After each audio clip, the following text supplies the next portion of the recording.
If you're driving on a different food delivery platforms, it doesn't matter if this is a side hustle or a full-time hustle, I want to ask you a simple question.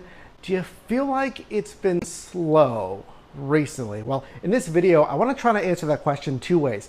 Firstly, by going over what I've been experiencing here in my marketplace, here in Pittsburgh, Pennsylvania, and then actually some official words from some of the biggest players in the space here, DoorDash and Uber Eats, to try to really, again, answer that question. Is it slow right now? And for you as a driver, does that mean you're making less money? Welcome to the channel. My name is Mike. On this channel, I help you with that gig economy, if it is a side hustle or a full-time hustle, helping you make money and creating multiple revenue streams. So if you are new here, consider subscribing. And if you're new especially, and if you want the fast track on how to master really any food delivery platform, check out my course, Mastering Delivery. And right now, for a limited time, you can save 24%. That's linked down below in the description.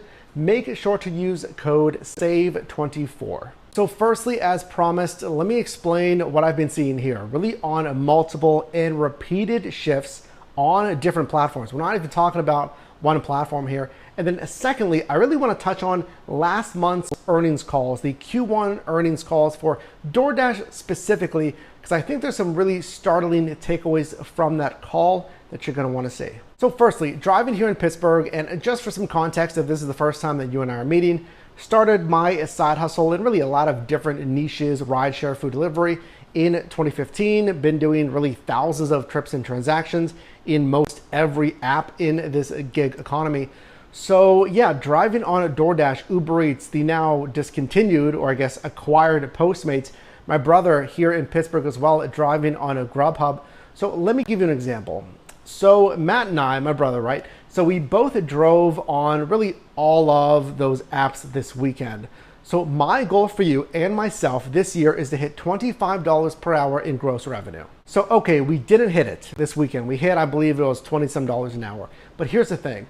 So my personal shift, just driving myself on Uber Eats the same week, this was last week, hitting, I believe it was, around $20 some an hour, really $20 an hour. And then the shift before that, the same thing, hitting $20 an hour. And really just recent memory. First, we're gonna go anecdotal here, and then of course I'm gonna get you that official document from DoorDash. But firstly, I feel like I've been missing that $25 per hour as of late. Okay, why $25 an hour? Here's the thing, and here's how we'll really tie in the anecdotal, my experience with this actual number here.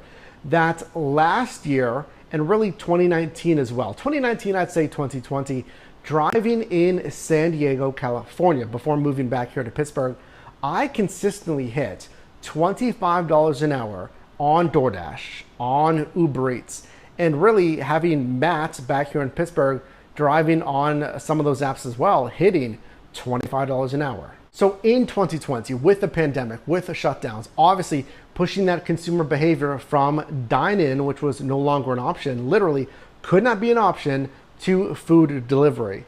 So that kind of stands the reason, right? Okay, it makes sense. I get why you're making $25 an hour. I get why you're making 25 plus $30 an hour because of that. Okay, that makes sense. Closures, right? Pushing consumer behavior really of all of 2020 and even rolling into really Q1 of this year of 2021 and now finishing Q2 at the time of filming this video.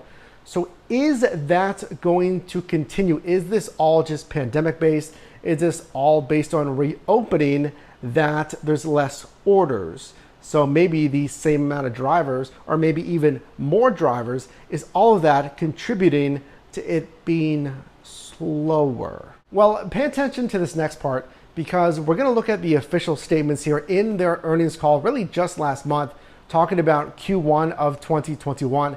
And I feel like some of this is really going to surprise you as far as what this answers. So taking a look at some of the transcript here, again, from the earnings call, addressing Q1 of this year. This is really the fresh quarter, right, of 2021.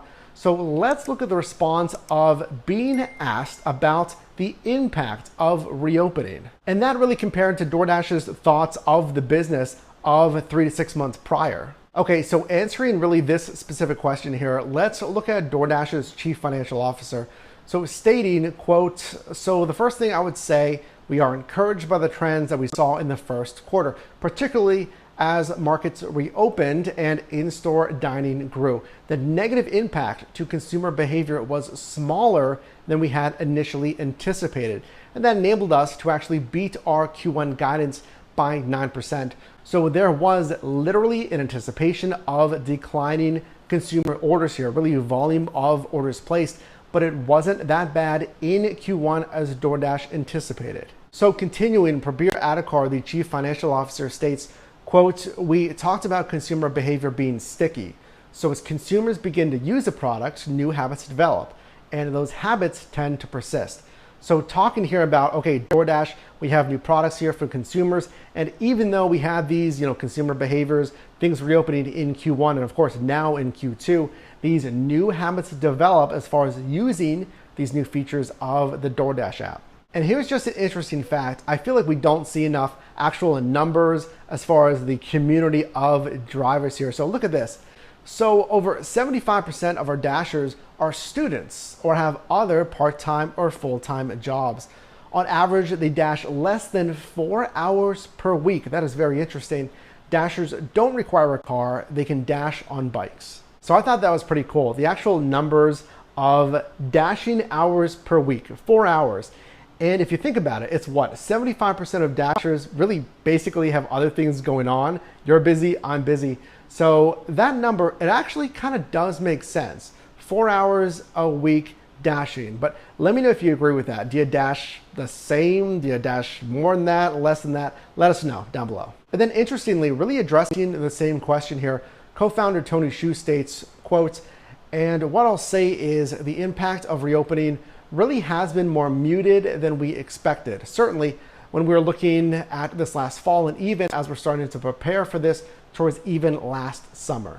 Then I want to show you this next one because Adhikar was questioned about your pay, actually an increase in Dasher pay. So let's see what's said here. So when asked about a reported 40% increase in Dasher pay, Adhikar states, quote, "Taking a step back just in terms of overall Dasher pay, we've said before, in the context of our overall strategy, our North Star is to reduce consumer prices, reduce the fees and commissions we charge to merchants, and increase earnings for Dashers." And so the 40% year-over-year increase in Dasher earnings per active hour is consistent with our general philosophy. So it seems like this is a response to what's being called incentive trends. So I'm assuming that that's bonus pay, maybe peak pay and challenges here. And again, stated quarter over quarter to date. So again, 40% year over year increase in Dasher earnings per active hour. I would like to get more information on that, but I just wanted to make you aware of this. All right, but back to the main question of, is it going to be slower for you as a driver? And this next question, I think really clearly gives us an idea of where DoorDash sees really this quarter, finishing up Q2, Q3, and the rest of this year here. So when asked about the gross order value, just the total orders being placed here by a consumer, let's say, Adhikar had this to say, quote, "The second half GOV, again, gross order value, is impacted really by two factors. The first, we've baked in some uncertainty with respect to consumer behavior as markets continue to reopen and there's increased vaccination rates. But second, to your point, there's some seasonality there.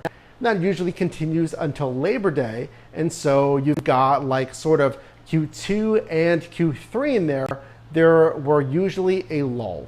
And then as the winter season starts selling in, you start to see growth from there on out. And we've seen this echoed from both companies, even before this earnings call here. This was in May of 2021.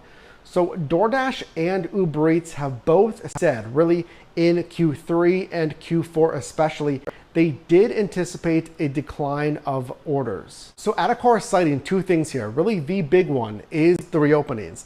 And I would agree with this, with here finishing up Q2, in Q3 and Q4, especially I think next quarter, as the weather is still nice and we're seeing more of these reopenings, that yeah, I think order volume, and I guess generally here the GOV is generally going to decline in Q3. And really we can see here continuing into the winter season that we'll see it start to pick up from there. So maybe Q4, I would estimate at the end more so of Q4, we'll start to see it pick up. Now there's a whole lot more to this earnings call here. Obviously we can't cover it all in this video, so I'll leave that linked down below. But I want to finish on answering the question that you probably have here. Okay, well, if Q2, Q3, maybe Q4 are going to start to slow down, what can I do to protect my earnings?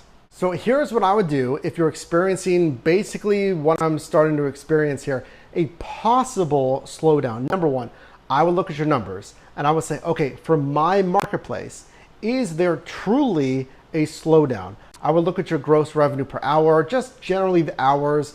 Maybe if you're changing the hours, that could affect it as well. But if you're not changing the hours, if you're basically driving when you normally drive, and your gross revenue is going down and or the pay per mile is going down, I would take note of that. All right, so knowing that, and this isn't really easy to say, but you might want to curb spending. You might want to set some aside, some of your earnings aside as far as a reserve. Because yeah, if I'm hitting consistently, let's say $20 per hour driving on really any food delivery app, right? And I'm used to 25, I'm used to getting, I don't know, whatever it is, X amount of dollars per week, and that is a decrease by whatever it is, $100, what have you, then I have to really smartly, the smart decision there is to curb my spending, or at least set something aside. Another strategy, if you have flexibility, if you have other side hustles, if you have a full-time job, you don't necessarily need to drive food delivery. You could experiment with another niche, other apps, or you could just stop driving. Because sometimes, actually, let me know down below in the comments if you have this happen, but sometimes because these apps are algorithmic, if you stop driving, they might offer you kind of a welcome back bonus. They may try to just throw you a bonus to get you back on the platform. And then lastly, I'm a big believer in the numbers. We talked about tracking the earnings per hour, etc. But I would also have earnings thresholds and minimums. And here's why.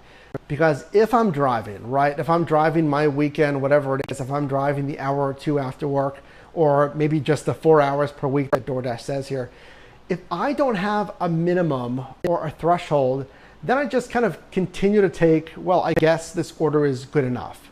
And then the next order, well, it's not really what I'm used to. It's not ideal, but it's kind of the best thing that I've been seeing recently. Again, it's good enough. And then I feel like possibly over time, you just kind of get used to that. And then your bar for what you typically would accept, it just kind of creeps lower.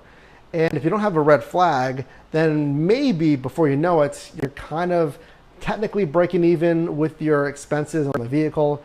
There's other ways you can make better money. It's just really not worth it anymore. But I feel like that can get really tricky. Literally not knowing when to stop or to alter your behavior if it's a set it and forget it for you. If you drive 6 to 8 and you don't look at the numbers, you shut the app off at 8, you do whatever you're gonna do, and again, you never pay attention to the numbers, well, there may be some very apparent red flags that you're missing, again, if you're not actually looking at your numbers. So this is something that I've been watching very closely. I've said this at the beginning of the year, that we really, especially now more than ever, we really need to look at the numbers, how these markets are performing, and really remember on every different app, because you do have different options here. It's DoorDash, it's Grubhub, and it is Uber Eats, really the biggest players in the space here. So we're gonna continue to watch this. We're gonna continue to drive and look at our earnings, our pay per mile, etc. But I wanna hear your thoughts as well. Do you think it's been slowing down? Is your marketplace still pretty good? Are the bonuses declining? That could be another tip as well. So let us know, write that down below in the comments. But if you got value in this video, definitely drop me a like, and you can also click or tap screen here for my newest video, as well as a video recommended for you, and I'll see you in the next one.